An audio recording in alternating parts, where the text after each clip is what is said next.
All right, welcome back to the deep dive. So, if you've spent any time online recently, you've probably seen it. Oh, you can't miss it. Exactly. The ads for the Nuvera Anti Snoring Mouthpiece, they're everywhere, and they're pitching it as this, instant magic fix for snoring.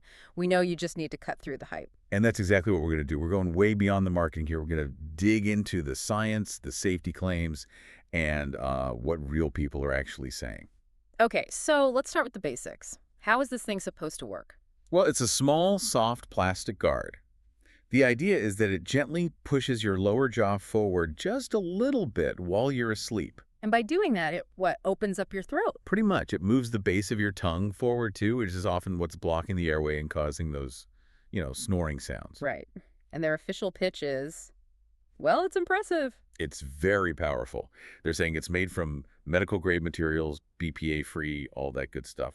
And they claim it's made in an FDA-registered facility. Okay, and the success rate they claim is, what was it? Up to 96% of users slept snore-free on their first night. Whoa. Okay, hold on.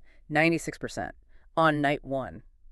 For something you just buy online, that sounds almost too good to be true. That was our first thought. Yeah. And that's where our investigation started to turn up some Yeah. red flags. Like what? Well, for a company that's throwing around terms like FDA-approved medical-grade devices, their website domain is brand new, which Okay. is unusual for an established medical brand. Very unusual. And I'm guessing there aren't a lot of independent reviews out there. Almost none. It's mostly what the company puts out themselves. And more importantly, when you look at user communities, places like Reddit, you start to see warnings pop up. Warnings about what? Side effects? Exactly.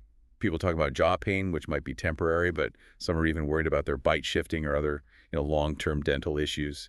And that brings us to the biggest issue, right? The whole FDA claim. That's the one. What did you actually find in the FDA database? We couldn't find anything. No publicly available FDA clearance number, nothing in the official database that links to a cleared medical device under that name. So what does that mean? FDA-registered facility isn't the same as FDA-approved product, is it? Not at all. It really suggests they're using FDA-approved more as a marketing slogan. It gives a sense of legitimacy that doesn't seem to be backed by actual regulatory clearance for the device itself. Okay, so let's put it all together. Where do we land? The actual science of moving the jaw forward is sound, isn't it? Yes, the core concept is valid. That's a legitimate treatment path for snoring. So for that, we're giving it a high promise rating. It really can help some people, maybe even right away. But But because there are no independent clinical trials that we can find, and because of all the, let's say, questionable regulatory messaging, we have to drop the certainty way down. It's a medium certainty at best. The risk is just too unclear. so what does this mean for you if you're looking for a non-CPAP solution? For long-term use, and just for your own safety, a device that's fitted by a dentist, or one that is genuinely medically cleared by the FDA, that's always going to be the safer bet. You don't want to mess with your bite. And if you decide to try Nuvera anyway, Then you have to be your own scientist. You've got to actively track your results.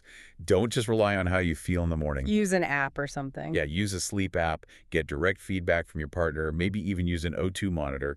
You need objective data to see if it's actually working for you or if it's just, marketing hype. In the end, it really comes down to a choice, doesn't it? You're weighing this promise of an instant fix against a lot of undocumented risks. And that leaves you with a really important question to think about. How often are claims like FDA approved or medical grade used today just as a stand-in for real clinical proof? And how should you adjust your own expectations when that essential validation just isn't there? You have to keep demanding the data.